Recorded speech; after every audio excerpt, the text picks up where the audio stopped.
we're gonna close the show on more of his dumbassery. If you want to know this made up a word, but I mean, yeah, okay. So basically, we all know what happened, right? He basically tweeted a link last Thursday to the 2018 movie Hebrews to Negroes, Wake Up Black America, which is based on a book of the same name.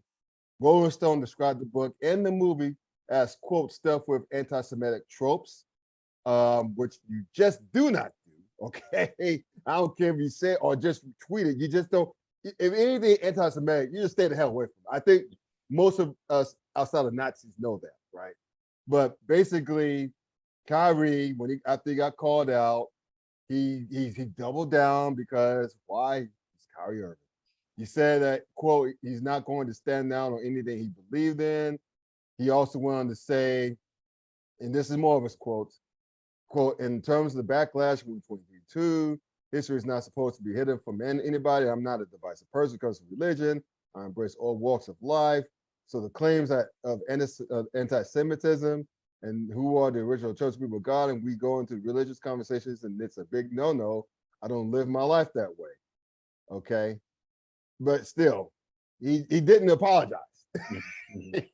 None of that stuff was an apology. And now, of course, Joe Tsai, the owner, tweeted he was disappointed in it. Several organizations condemned the tweet, including the Anti-Defamation League, of course, the NBA, the Brooklyn Nets, and I mentioned the owner as well. If you have the Anti-Defamation League knocking on your door, you're not doing it right. No. You're not doing it. You're doing it all wrong. Okay? I think we all agree with that.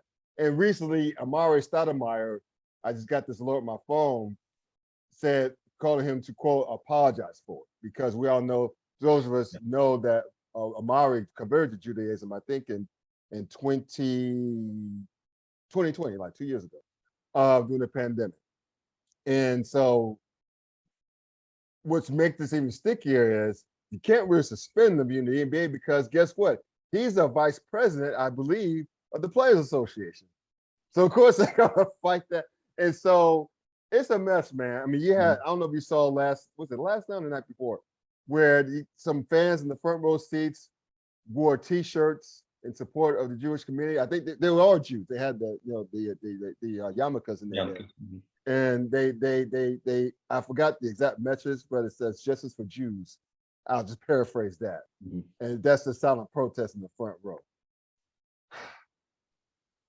What if you're the Nets? I mean, maybe that's why Steve Nash wanted out too. I have to deal with this anti-Semitic, this dude, we tweeted anti-Semitic crap on top of the other drama I have to deal with. If you're the Nets, man, what do you do? What do you do? It's too late to suspend him now because it seemed that's reactionary. Right. And you didn't yet. And so, and I think it's part of the mess that any organization that ties themselves to Kyrie might find themselves in certain situations. I did see one sports personality tweet out, there's a really good chance that Kyrie hadn't even read the book or watched the movie. Yeah. He retweeted what he retweeted. And said that too, yeah. Just had to double down to try to save face. And, I think Kyrie, I want to be careful and then say that, like, he is and has been for a while kind of a fake intellectual. I think he wants to be seen as someone that has, all this wisdom and all this knowledge. And I'm not saying that he doesn't read or study or have, very deep thoughts on the world and different things. But I also think that in a desire for that to be his image, sometimes he goes about it in immature ways. And for instance, perhaps tweeting a link that maybe if he didn't know that there was any anti-Semitism, behind the content, then that's just, you're being irresponsible at that point, if you're tweeting that stuff out. And but from his, the world is flat to other things, and I never want to ever be someone that is, I think that the shut up and dribble mantra is in itself, bigoted. Sure.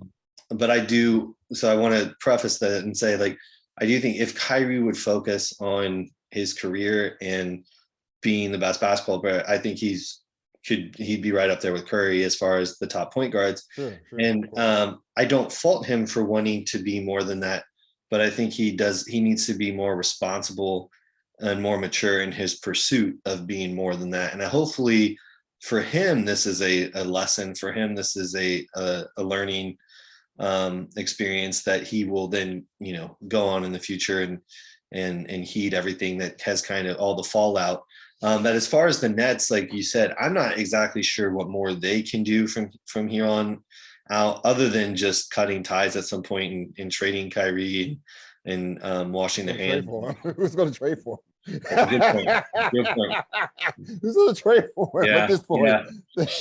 Hell no. No, that's one more year, but yeah, I get your point. I get it. Now, this is recently, it came across my phone alert on The Athletic, from The Athletic, which is, if those of you out there who don't have subscription to The Athletic, I highly recommend you get a subscription. It's great, it's great to read. But Kyrie Irving and the Brooklyn Nets will each donate $500,000 to causes and organizations that, quote, work to eradicate hate and intolerance. They announced in a joint statement with the Anti-Defamation League on Wednesday. That was earlier today. So there you go. Now, that's fine. Okay. And maybe, this is better, a gesture is better than nothing, right? And again, remember I said you don't want the Anti-Defamation League knocking on your door, or maybe someone got to him, or maybe someone showed him the link. Maybe someone showed him a clip or two. Yeah. So some passages from the book. Maybe he said, "Oh crap, I gotta do something about." So, look, again, I don't know how the Nets are going to do this year. It's still a long season. They're too talented to finish anything below 6th in the league. Even though I think you and I spoke on this, Jared spoke on this last week.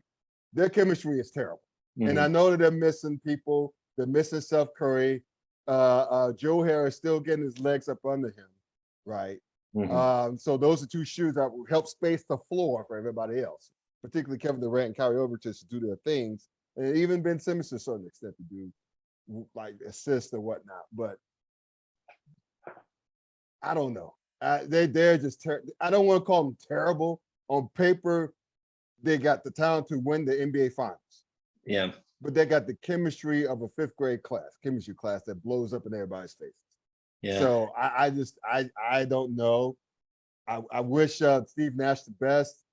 I'm praying for the tens of hundreds of Nets fans out there. But it's a real dumpster fire. This is must see. I mean, just like your boy Jared said last week, the NBA where